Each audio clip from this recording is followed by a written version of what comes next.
Bonjour tout le monde, bienvenue à ce nouveau rendez-vous de Folie douce, ici Yvan Bugeaud. Dans quelques minutes, je reçois Marie-André Laplante qui vient nous parler de phobie zéro. On aura à l'espresso et espresso allongé le sujet sport et santé mentale. On aura également en début de deuxième demi notre collaborateur Bernard Saunier vient nous parler des humeurs culturelles et de reprendre pouvoir. Alors tout ça dans le menu de Folie douce de la prochaine heure. On commence en chanson avec Dumas et la chanson s'intitule « Ne me dis pas ». Bienvenue à Folie douce.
Vous êtes branchés sur Folie douce. Soyez au courant des multiples thèmes de la santé émotionnelle. J'accueille maintenant mon invité qui est Mme Marie-André Laplante. Bonjour Mme Laplante. Bonjour à vous. Bonjour, bienvenue à l'émission Folie douce. Vous êtes présidente fondatrice de Phobie zéro. On aimerait savoir mieux connaître en fait Phobie zéro. Donc, comment on peut décrire votre organisme, votre ressource? D'accord. Alors, Phobie zéro, c'est un organisme qui vient en aide aux personnes jeunes et adultes souffrant de troubles anxieux, incluant le trouble obsessionnel compulsif, et nos services s'adressent également à la famille et aux proches. Et pourquoi est-ce que Phobie zéro existe depuis longtemps? Phobie zéro existe depuis 1991, c'est-à-dire 23 ans. On a 11 groupes d'entraide dans la province de Québec et depuis 2005, notre organisme est reconnu comme organisme national. Et pourquoi avoir fondé cet organisme-là? Il y a beaucoup de phobies, mais pourquoi, à un moment donné dans l'histoire, il y a 23 ans, vous avez eu l'idée de fonder cet organisme-là? Ça a vraiment été un concours de circonstances. Moi, j'étais dans un centre de femmes à titre de trésorière au conseil d'administration. Et à la fin d'une rencontre, la directrice du centre a mentionné qu'il y avait des dames qui étaient venues frapper à la porte pour avoir de l'aide parce qu'elles souffraient d'agoraphobie et elles ne trouvaient aucun service. Alors, c'est à ce moment-là que moi, j'ai brisé le mur du silence parce que j'en avais souffert pendant 20 ans et j'ai vécu 13 ans d'isolement sans sortir de chez moi. Alors là, tout le monde était surpris parce que j'étais retournée sur le marché du travail. À ce moment-là, on était sur la Rive-Sud et je travaillais à Montréal. Alors, je me tapais le tunnel le soir et matin dans les heures de pointe et tout ça. Alors, pour moi, l'agoraphobie faisait plus partie de ma vie. J'ai suggéré à la directrice de recevoir ces dames-là et je leur ai parlé un peu de mon cheminement. Et à ce moment-là, je leur ai offert mon aide. Je leur ai tendu la main en leur suggérant, si elles désiraient, de se réunir une fois semaine et au moins de briser le mur du silence. Parce que même à ce moment-là, quand je les ai rencontrés pour la première fois, je vais vous dire, c'était la première fois que je rencontrais des gens qui vivaient la même chose que moi. J'en avais jamais rencontré avant, malgré les visites que je faisais chez les professionnels de la santé. Je vais parler d'omnipraticiens, de psychologues et de psychiatres. On ne savait même pas à ce moment-là, moi, quand j'ai commencé à souffrir de ça, on ne savait même pas que c'était de l'agoraphobie. On a trouvé tous les symptômes en lisant dans une revue américaine, tous les symptômes que je vivais, et on a apporté la revue au médecin et on lui a dit, écoutez, c'est ça que je vis, mais il m'a dit de continuer à prendre ma médication à ce moment-là. Alors, c'est ça. Moi, en 91, j'ai tendu la main à ces dames-là. Et Phobie Zéro, on a innové parce qu'il n'y avait pas de groupe d'entraide pour les personnes qui souffraient de phobie sociale, de phobie spécifique. Phobie spécifique, on parle de la peur des ascenseurs, prendre l'avion, la peur des chiens, entre autres. La phobie sociale, c'est la peur d'être jugé. Le trouble obsessionnel compulsif, c'est toujours le doute, la personne de tout le temps. Et les troubles paniques avec agoraphobie, mais on parle d'attaque de panique, c'est au moins 5 symptômes physiques en dedans de 10 minutes. Étourdissement, vision embrouillée, une respiration haletante. Alors, c'est comme ça que Phobie Zéro a été fondée. Oui. C'est tout un concours de circonstances. Oui, effectivement, mais je trouve ça assez intéressant comme votre histoire, en fait, que vous ayez vous-même vécu l'agoraphobie. Comment vous vous en êtes sorti? Vous parliez tout à l'heure que vous aviez à traverser un tunnel. Il me semble que l'agoraphobie, ça va pas avec façon, disons que c'est une amie qui m'a tendu la main parce que j'étais rendu à un point, c'est sûr qu'à vivre 13 ans sans sortir de chez moi, sans aller même sur le balcon, j'en étais venu à des dépressions et des choses comme ça. Et à ce moment-là, elle m'a suggéré, elle m'a tendu la main en fin de compte pour être aidée et elle me disait d'accepter cette maladie-là. Mais je disais, si j'accepte ça, ça fait 13 ans que je ne sors pas, ça va être impossible. Mais elle me dit, on va changer les choses qu'on peut. En fin de compte, elle est arrivée puis elle m'a présenté la prière de la sérénité. Alors, pour moi, l'accepter à ce moment-là, ça voulait dire abdiquer. Non, aujourd'hui, je le comprends, puis on doit d'accepter cette maladie-là. Et à ce moment-là, on s'aperçoit que les symptômes physiques diminuent et on change les choses qu'on peut, c'est-à-dire qu'on commence à faire ce qu'on appelle aujourd'hui de la désensibilisation. Ouais. Phobie Zéro, tout est fait par des aidants naturels, des pères aidants, mais on travaille avec des professionnels de la santé. D'ailleurs, notre vice-président est Dr Camilo Zacchia, qui est chef professionnel psychologue à l'hôpital Douglas.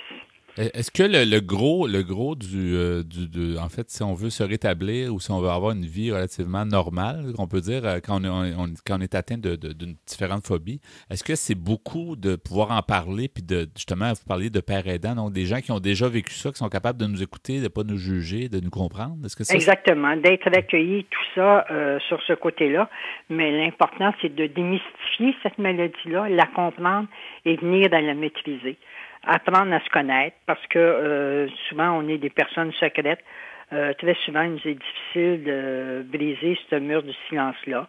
Il nous arrive souvent d'être pris de vertige, les mains moites, la vision embryante. On a l'impression qu'un malheur va survenir, puis malgré notre grand potentiel, on s'accepte pas tel qu'on est. Alors, on est des personnes, souvent notre manière de vivre nos émotions est intense. On a tendance à en faire trop et à s'oublier soi-même. Les personnes qui vivent des troubles anxieux, que ce soit dans toutes les catégories des troubles anxieux, on a peur d'être humilié, on a peur de mourir, peur de devenir fou. En fin de compte, on a peur de perdre le contrôle parce que les symptômes physiques sont réels. Ils sont là.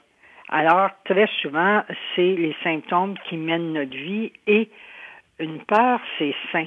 Une peur, c'est normal. Mais quand on commence juste au niveau de la pensée à croire, à faire de l'évitement, à ce moment-là, on a besoin d'aide parce que c'est insidieux et à ce moment-là, on risque justement de briser notre cercle social et tout ça.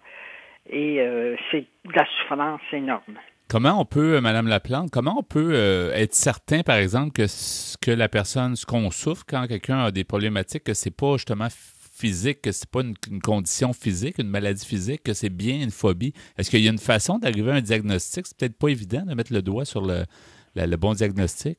Bien, écoutez, une façon de faire, premièrement, c'est d'en parler à son professionnel de la santé parce que de plus en plus, les professionnels en sont beaucoup plus sensibilisés. On a juste à voir la sensibilisation que le gouvernement fait au niveau des troubles anxieux. À ce moment-là, il y a des personnes qui vont s'identifier. Le professionnel de la santé, on les invite aussi à venir visiter notre site web. À ce moment-là, je veux dire, elles vont pouvoir s'identifier, elles vont pouvoir se reconnaître. Dans les groupes d'entraide, ce qu'on suggère aux personnes, c'est de venir à raison d'une fois semaine pour un minimum de 6 mois, mais on peut dire que dès la 12e rencontre, elles commencent à avoir une nouvelle qualité de vie. Juste d'en parler, de mieux comprendre, de se rendre compte que d'autres personnes, déjà, ça fait du bien, c'est ça? Que d'autres personnes le vivent, mais aussi, c'est qu'on va donner des outils concrets que la personne va pouvoir venir à affronter ses peurs. Quand on sait que malgré les symptômes physiques, on ne perdra pas connaissance, on ne perdra pas le contrôle, on ne deviendra pas fou, déjà, c'est diminuer ça. Parce qu'on n'ose pas en parler. On n'ose pas en parler. Puis même quand je le vivais, puis j'allais voir les professionnels de la santé, j'osais pas tout dire ce qui se passait dans ma tête parce que j'avais peur d'être interné. Ouais.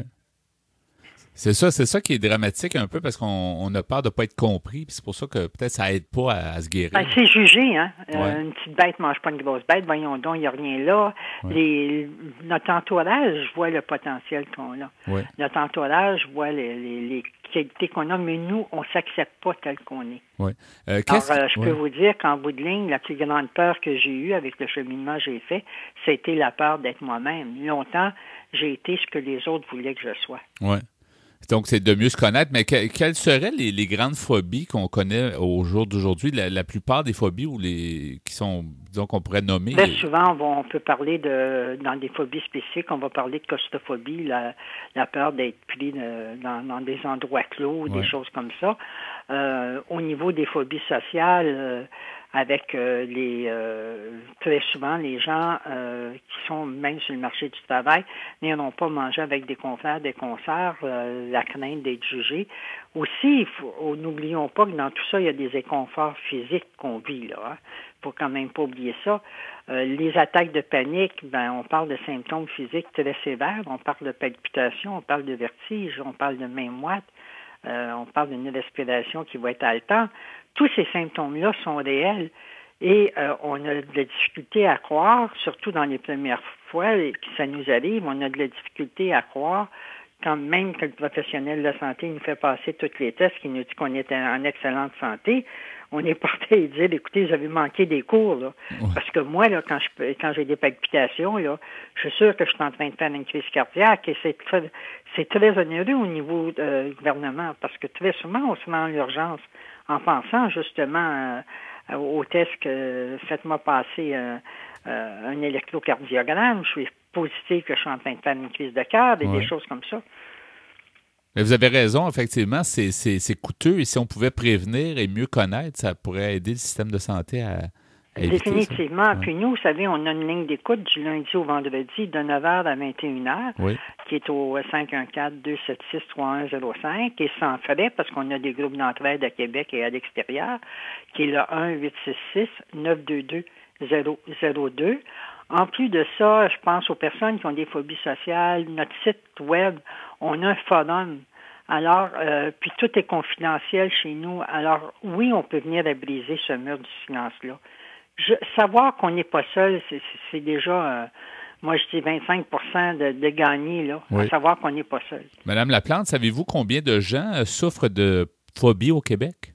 Le pourcentage présentement connu, faut le dire, connu, est de 16%, divers degrés. Quand même assez important, là. C'est quand même beaucoup. Oui, là. C'est assez important, effectivement. Une personne sur 5. Oui, c'est certain qu'on connaît quelqu'un dans notre entourage qui doit avoir des problématiques, comme vous dites, plus ou moins légères, là, mais plus ou moins importantes. Vous savez, dans notre entourage, des fois, on va dire, tu me dis pourquoi cette personne-là, à toutes les fois je l'invite ou il y a des choses que je vais faire avec, elle est toujours d'accord, puis elle va se désister. Ouais. Très souvent, on en connaît. Probablement que peut-être...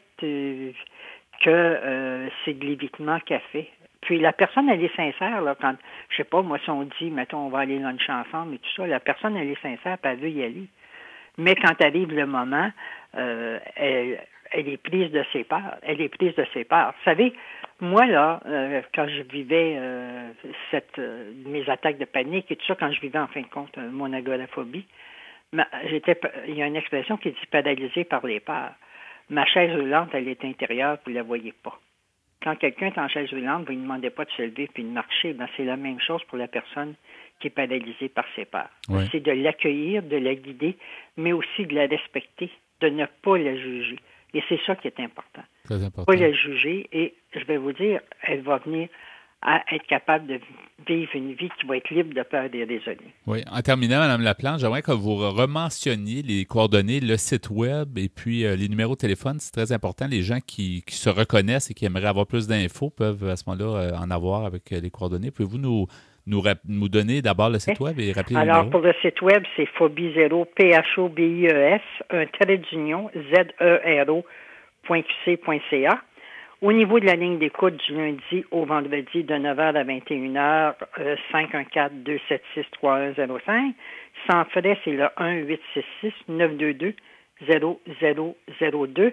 Et maintenant, c'est tout récent, là, ça fait pas 3 semaines, mais on a une page Facebook. Alors, il y a des gens qui veulent venir nous voir et vous allez, même dans notre site web, vous allez voir des témoignages.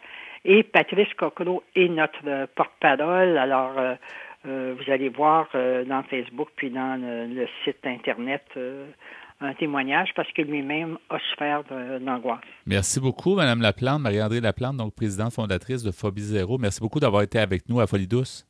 C'est moi qui vous remercie. Merci de nous aider à sensibiliser les gens. Ça nous fait plaisir. Bonne journée. Merci à vous aussi. T'es tellement belle, tu me donnes des ailes, tu m'étincelles. Je te ferai la cour, je te ferai l'amour, je t'aimerai toujours. La première fois que je t'ai regardé, j'avais en tête une seule idée, c'était de pouvoir t'embrasser.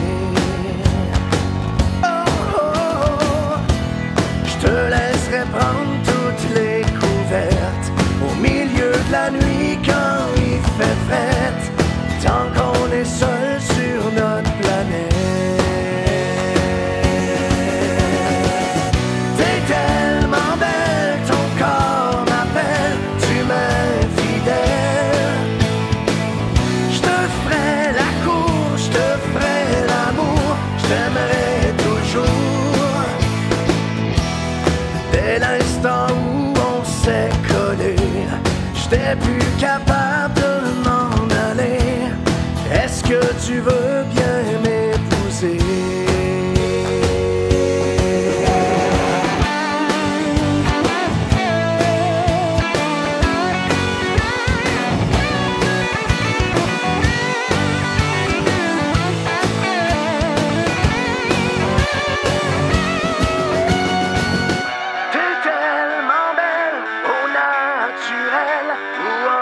Vous syntonisez l'émission Folie douce, celle qui vise à changer les perceptions négatives reliées au monde de la santé mentale. Nous voici maintenant rendus à notre bloc Espresso. Bonjour Pierre Laporte. Salut Yvan. Bonjour Ghislain Malo. Bonjour. Aujourd'hui, Pierre, sport et santé mentale, ton sujet.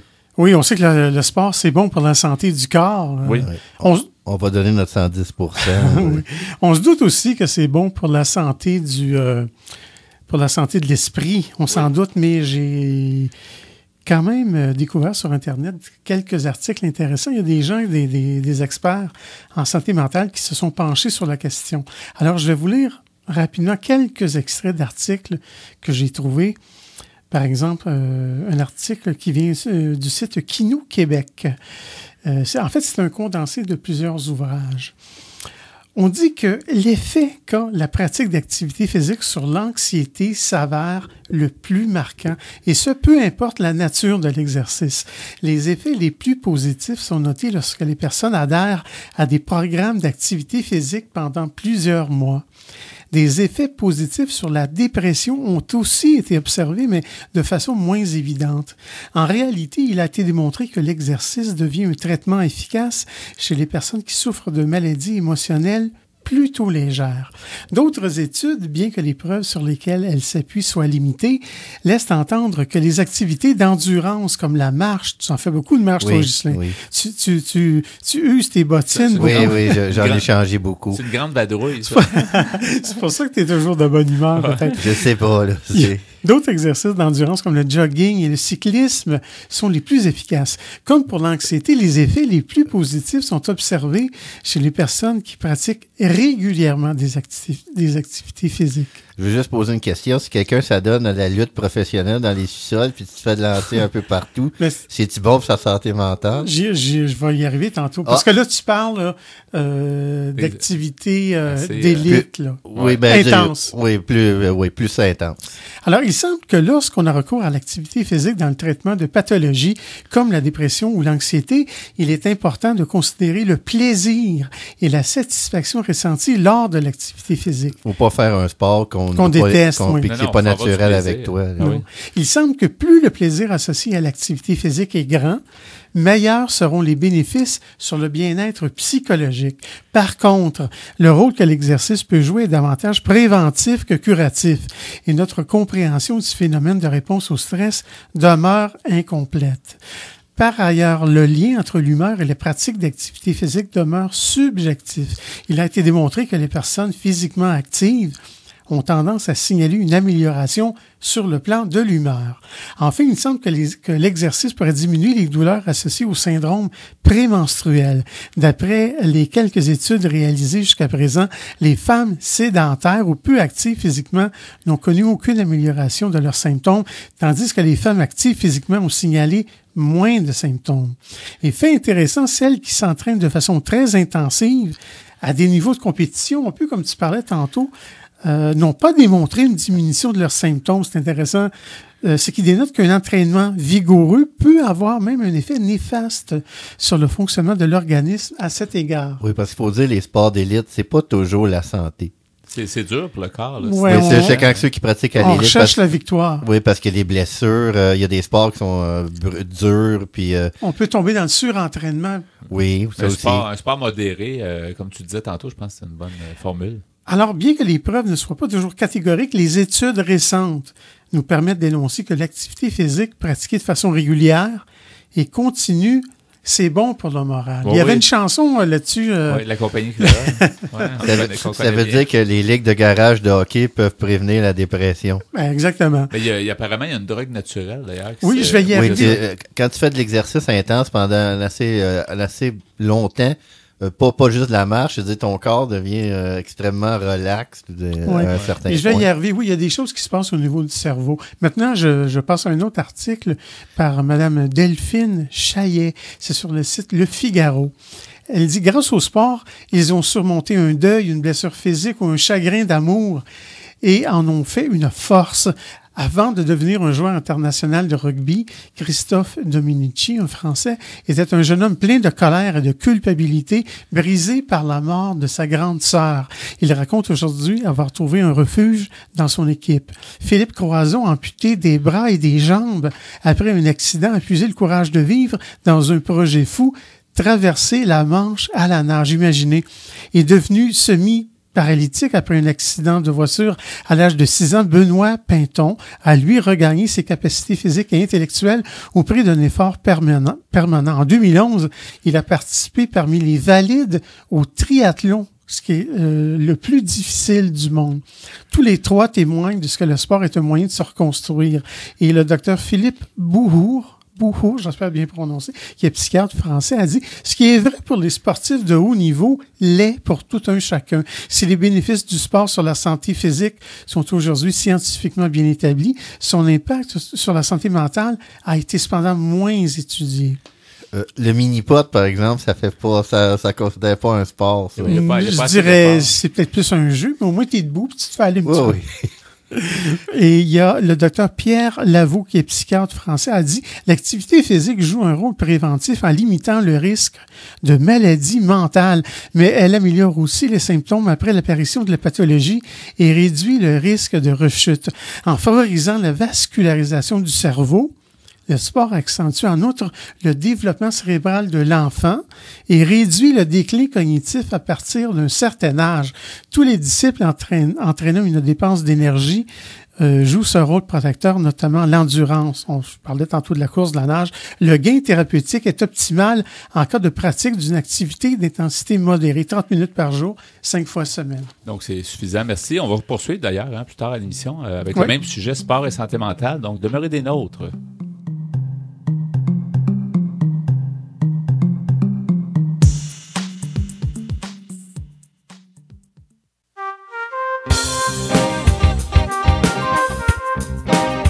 À venir dans l'émission Folie douce, notre collaborateur Bernard Saunier nous rend visite pour nous parler de ses humeurs culturelles et de son implication dans l'organisation Reprendre pouvoir. À l'Espresso allongé, nous poursuivons sur le sport et santé mentale. Nous entendrons aussi les chansons Répondez-moi de David Usher et Si on se tenait de Caïn.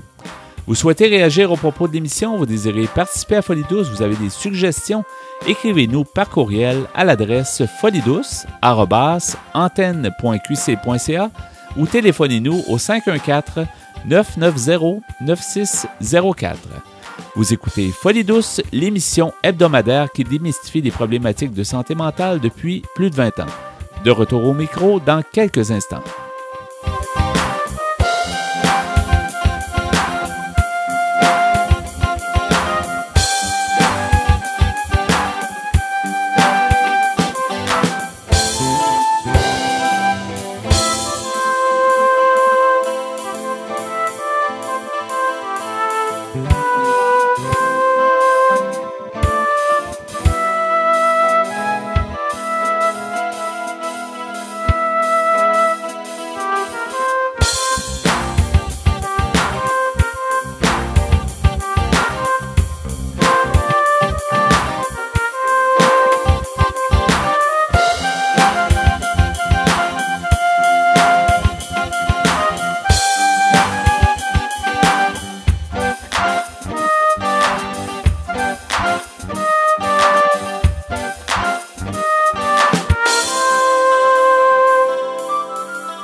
Nous apprécions toujours vos commentaires par téléphone. Composez le 514-990-9604 dans le 514-990-9604. J'accueille donc notre chroniqueur Bernard Saunier. Bonjour Bernard. Bonjour Yvan. Bienvenue encore une fois à notre émission.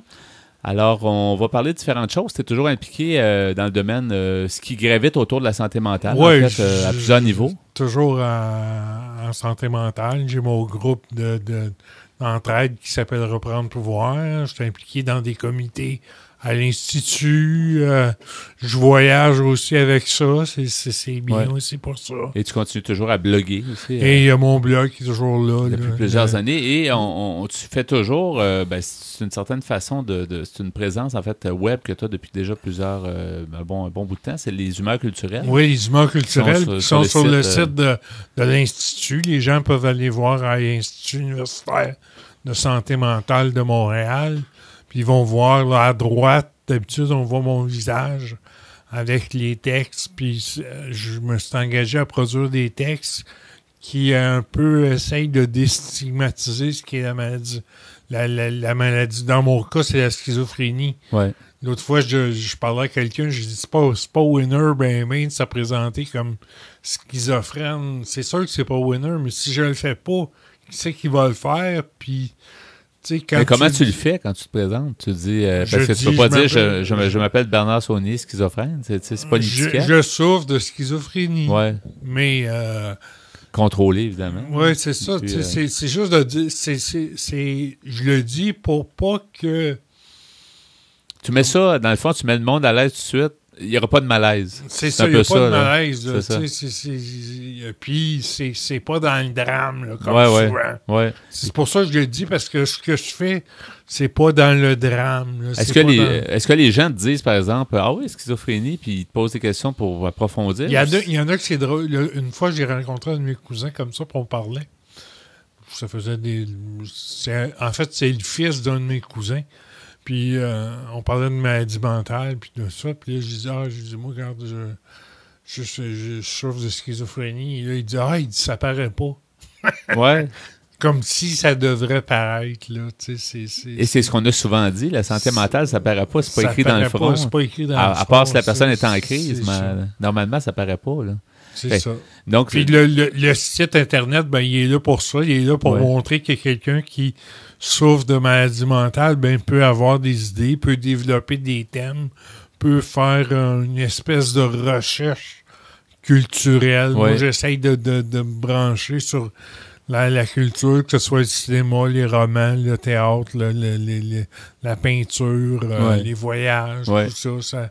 Je trouve ça intéressant de traiter de ça, puis d'essayer. On me permet de donner mon point de vue, puis ma vision de ces choses-là. Le feedback, le retour des gens de l'IUSMM. Il y en a. L'autre fois, j'étais là, je prenais l'ascenseur. Puis là, je parlais avec un monsieur que je connais pas. Ah, il dit, je vous connais, vous êtes monsieur le Goulag. Le Goulag, c'est le nom de mon blog, ça. Puis là, j'ai dit oui, j'ai dit, vous devriez continuer à le lire. Là. J'ai dit ça. On a besoin de... C'est besoin de feedback. C'est ça. C'est très important. Ça fait partie aussi de ton implication sociale d'avoir du retour des personnes. Oui, c'est ça. C'est important d'avoir du retour. Je te dirais que des fois, j'en ai du retour, mais pas comme je l'attends. Oui. Mais il y a tellement de choses. Il y a un retour qui n'est pas... Comment je te dirais ça, qui est un peu... C'est pas aussi franc que tu voudrais. Exactement. Mais il y a tellement de choses. Là. On est tellement... écoute, l'information, là, dans les années 2000, il me semble que ça a explosé comme jamais. Là. L'information, il y en a partout. Il y en a toutes les secondes, par tous les canaux. C'est ça, on peut pas vraiment... c'est pas... Mais en même temps, je suis certain qu'il y a des gens qui me voient.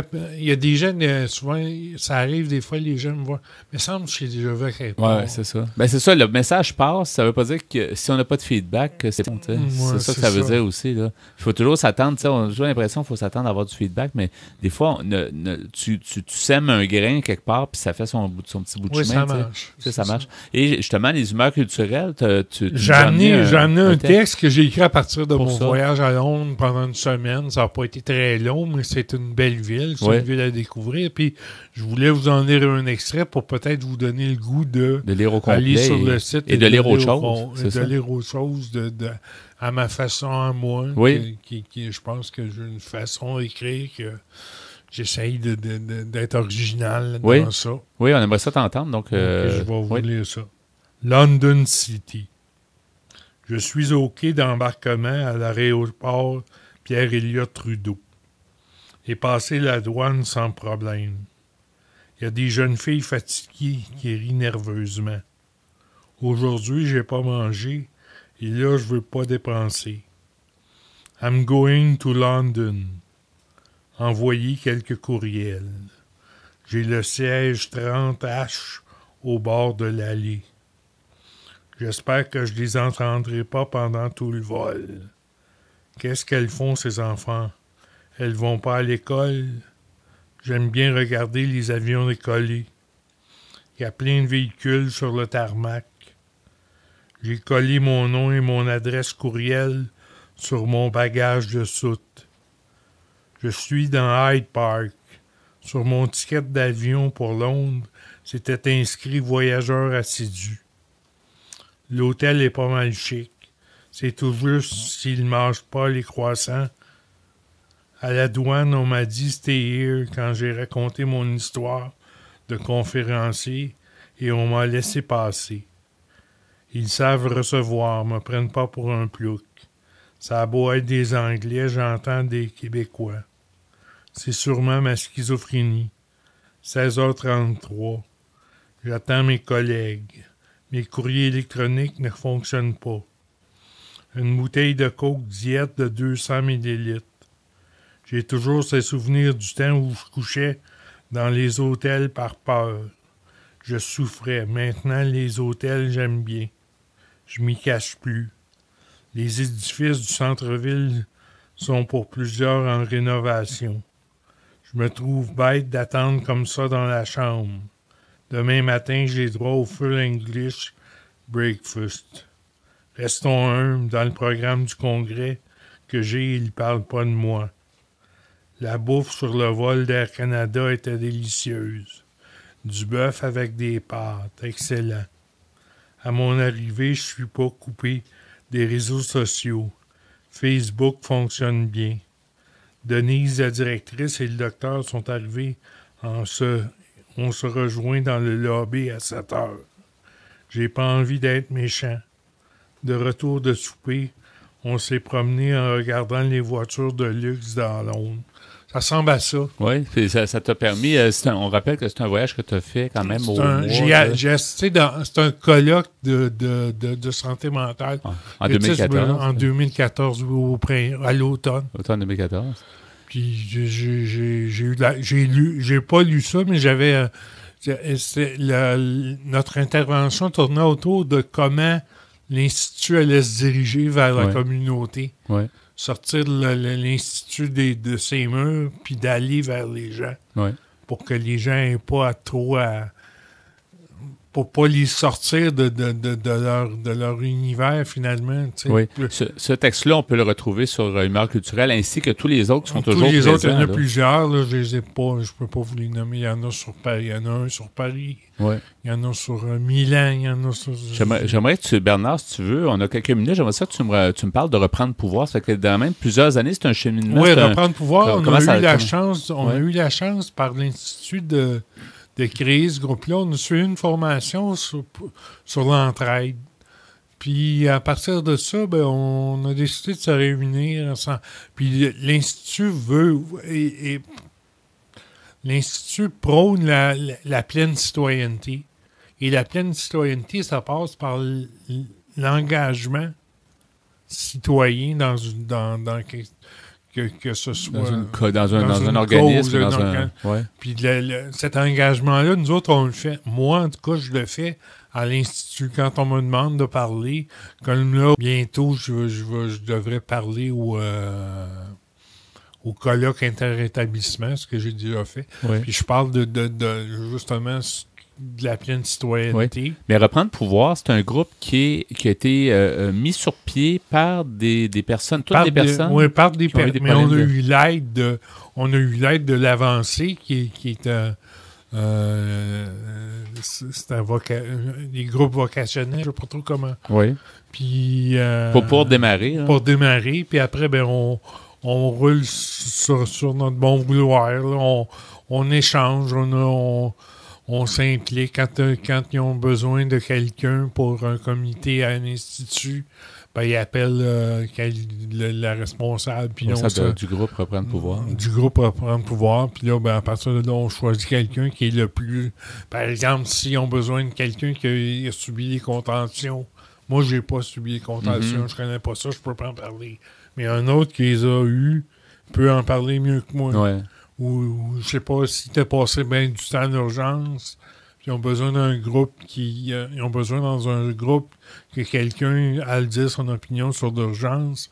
Ben là, je suis prêt à y aller parce que mon expérience, et c'est en langage de psy, on appelle ça l'expérientiel. Ouais.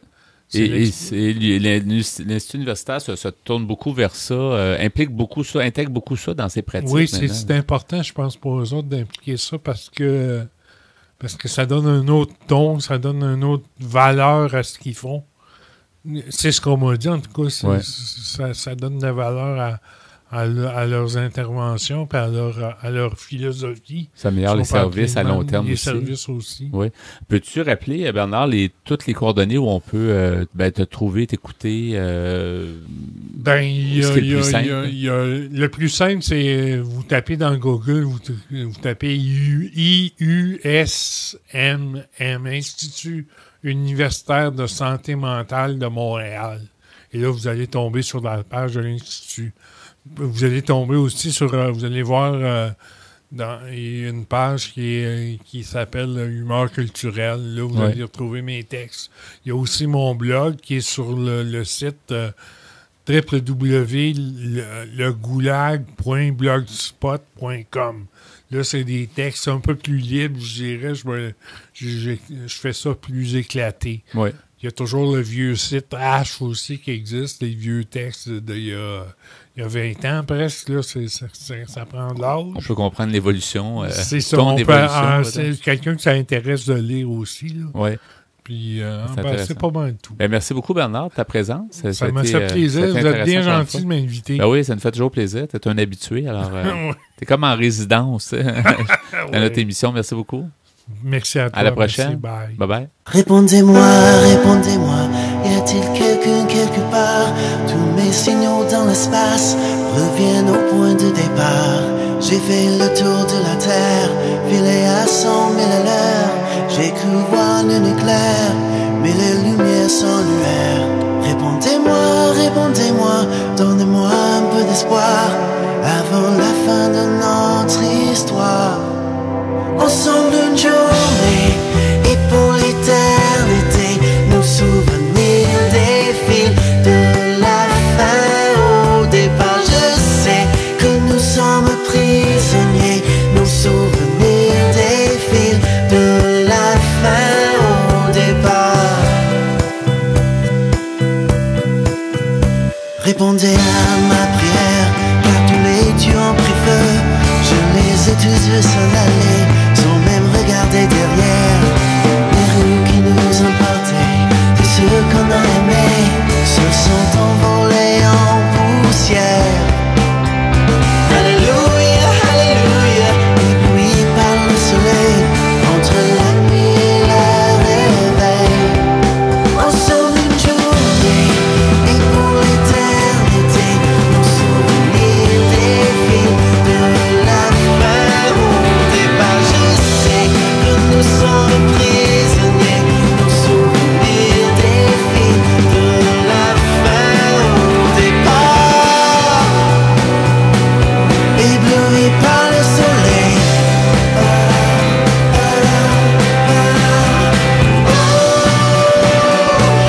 ébloui par le soleil.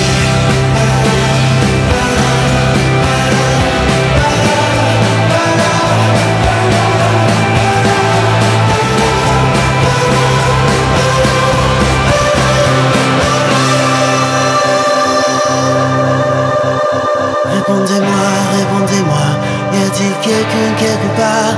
J'ai entendu la tonnerre, des milliards de voix se taire. Les rues qui nous ont portés, tous ceux qu'on a aimés, se sont envolés en poussière. Ensemble une journée, et pour l'éternité, nos souvenirs défilent de la fin au départ. Je sais que nous sommes prisonniers, nos souvenirs défilent de la fin. Ensemble une journée, et pour l'éternité, nos souvenirs défilent de la fin au départ. Je sais que nous sommes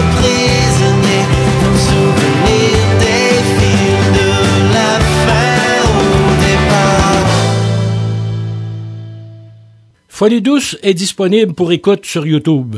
Cliquez le lien sur notre site web antenne.qc.ca. Nous poursuivons au micro avec l'Espresso allongé et le sujet sport et santé mentale, Pierre, que tu as amorcé plus tôt dans l'émission. Ghislain est toujours en notre compagnie également. Donc, on a appris des belles choses, mais il y a encore beaucoup à venir dans ce segment. Oui, sûrement. Et là, ça va être un petit peu plus scientifique. Alors, c'est toujours selon un article de Mme Delphine Chaillet sur le site Le Figaro. Ne nous quittez pas, même si c'est scientifique, il y a des bons points. Oui, mais c'est intéressant parce que...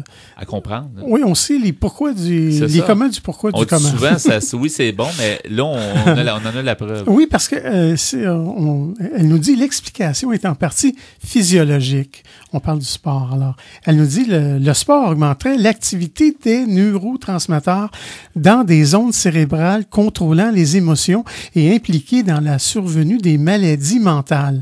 Il y a Boris Cyrulnik, qui est psychiatre, qui a souvent parlé des enfants et qui nous parle souvent de l'endurance et de la persévérance.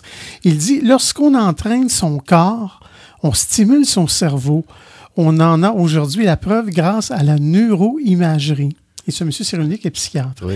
Et selon le docteur Stéphane Cascois, qui est médecin du sport, l'adrénaline explique aussi ce phénomène. Il nous dit le sport et le stress entraînent tous les deux la sécrétion de cette hormone, l'adrénaline. Il nous dit quand on fait du sport, on s'entraîne au stress. Or, plus on est résistant au stress et moins on risque de basculer dans la dépression. La question, c'est de savoir pourquoi que nos enfants, on a la misère à les convaincre et de les faire bouger. Oui, c'est vrai. Il faut qu'ils s'amusent. C'est qu'on disait mais tantôt. Je vais en arriver aux enfants un petit peu plus tard. C'est une bonne question. Tu es capable d'en poser des bonnes. Oui, ça m'arrive. Là. Alors, moi, tu suis. J'ai des flashs parfois. Ça prouve que tu suis. Ouais. C'est bon. Alors, on sait aussi que les sportifs ont une réduction de ces hormones au repos et une fréquence cardiaque ralenti. On parle des hormones du stress. Ainsi, les sportifs sont-ils mieux préparés à affronter les moments difficiles de l'existence?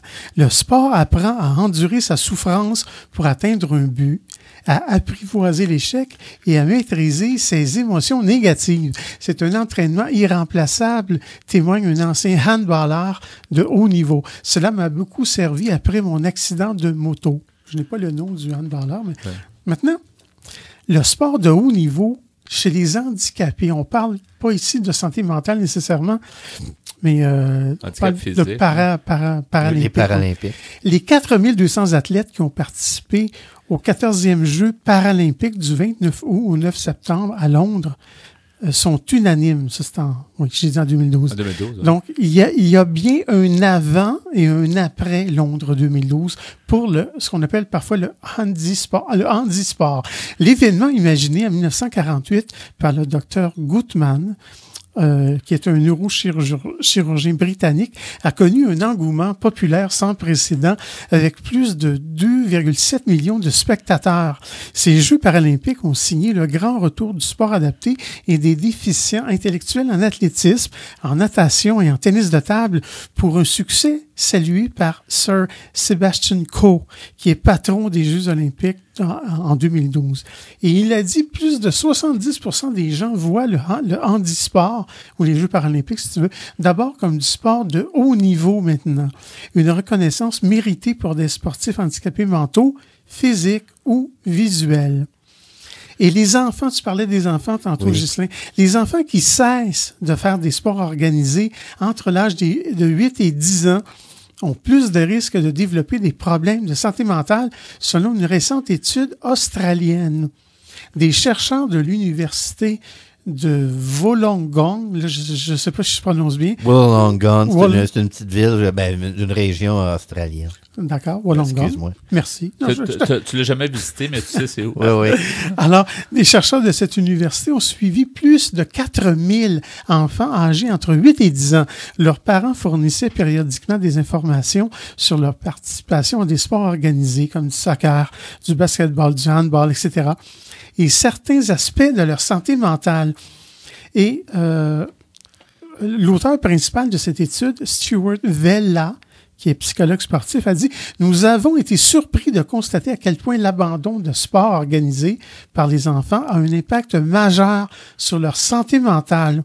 la hausse des problèmes de santé mentale était de 10 à 20 dans les 3 années suivant l'arrêt de l'activité sportive. Oui. Donc, c'est beaucoup. Malheureusement, des fois, les parents, surtout dans les sports d'équipe, leur comportement hors des terrains, des fois, décourage les enfants. Oui. On a vu au hockey. Et ailleurs, beaucoup plus près de chez nous, à Rouyn-Noranda, un nouveau concept est né dans cette région. Une journée de marche et de course fut organisée au mont Kanasuta le 27 septembre 2014. Le but est d'aider à surmonter la maladie mentale. La journée, qui s'appelle Monter pour surmonter, va principalement au profit de la Fondation Martin Bradley, venant en aide aux personnes touchées par une maladie mentale. Une partie de la somme amassée fut remise au club Dauphin Rouyn-Noranda et 100% de l'argent recueilli fut entièrement remis à ces deux causes. Et l'activité a amassé plus de 30 000 $. Et l'événement a attiré 275 marcheurs et coureurs. Quand même, intéressant. Donc, belle initiative. Donc, le lien sport physique et santé mentale est établi maintenant de façon scientifique. Moi, quelqu'un m'avait déjà dit à un certain moment qu'il s'entraînait, il disait, tu rentres pour t'entraîner, tu as 100 problèmes dans ta tête, tu ressors, t'en as 0. C'est vrai, à un moment donné. Mais en tout cas, ça paraît plus petit. Oui, c'est-à-dire que tu ne vois plus de la même façon, tu vois une perspective, puis tu es plus calme, donc tu vas plus peut-être voir la chose avec un peu un recul, alors que quand tu es trop là-dedans, ben, le sport t'aide à évacuer. Oui. Là. Oui, c'est bon. Moi, je fais beaucoup de vélo l'été, puis c'est vrai que ça chasse les problèmes. Ou en hiver, le patin ou le ski. Là. Ça fait du bien. Et de la marche, on en parle. Oui, et puis ça aide aussi pour les personnes âgées. Oui. Aussi. Merci beaucoup, Pierre Richelin, pour ce beau sujet, sport et santé mentale. Demeurez des nôtres à Folie Douce.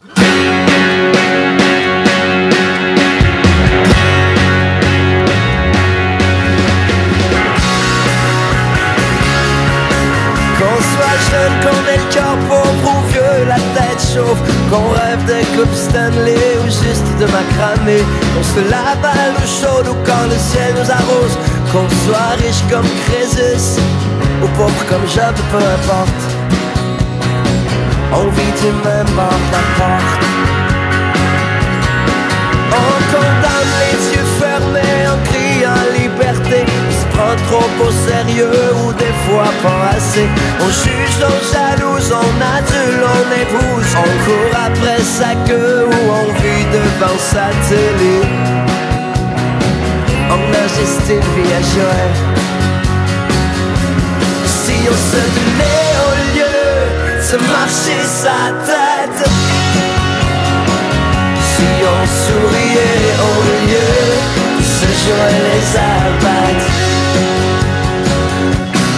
Il y a les machos, les fleurs bleues, les héros, les peureux, les technos, les vieux jeux, les blaireaux, les quêteux, les hommes charitables, les autres non négociables, les profiteurs de bon temps, les éternels enfants. Le monde est tellement vivant. Si on se met au lieu de se marcher sa tête, si on souriait au lieu de se jouer les arbates.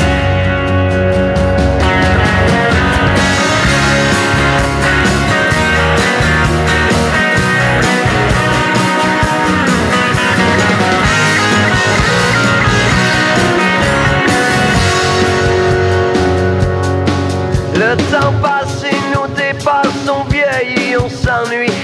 Souvenirs s'entassent et bientôt on s'assagit. Et puis, si on s'ouvre à l'esprit, et si on se tenait au lieu de se marcher sa tête,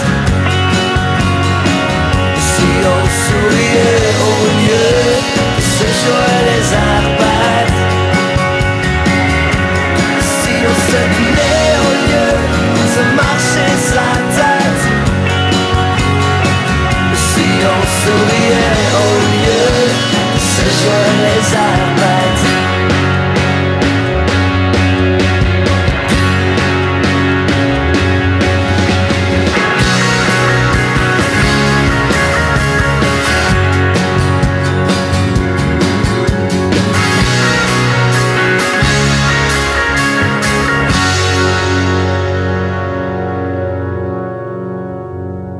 Vous voulez mieux nous connaître et communiquer avec nous?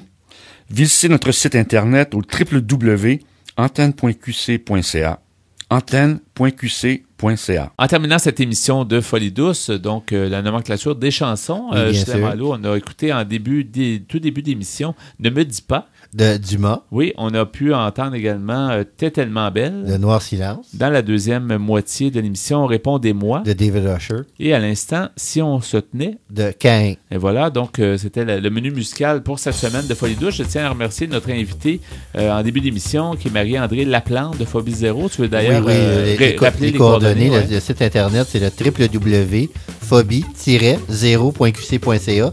Puis le numéro sans frais, c'est le 1-866-922-002. 002. Si quelqu'un veut en savoir plus, justement, pour aider à avoir peut-être des services, exactement. Merci beaucoup, Ghislain, pour ce rappel. Merci à notre collaborateur Bernard Saunier, qui nous a présenté ses humeurs culturelles et nous a parlé de son expérience dans Reprendre pouvoir. Merci, Pierre Laporte, pour tes blocs, donc, où tu nous as parlé de sport et santé mentale. Bienvenue. Merci pour ta mise en onde également. Bienvenue encore. Merci, Ghislain, aussi pour ta participation au micro. C'est Yvan Bugeaud à l'animation. Bonne semaine et à la prochaine Folie douce. Au revoir.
Bop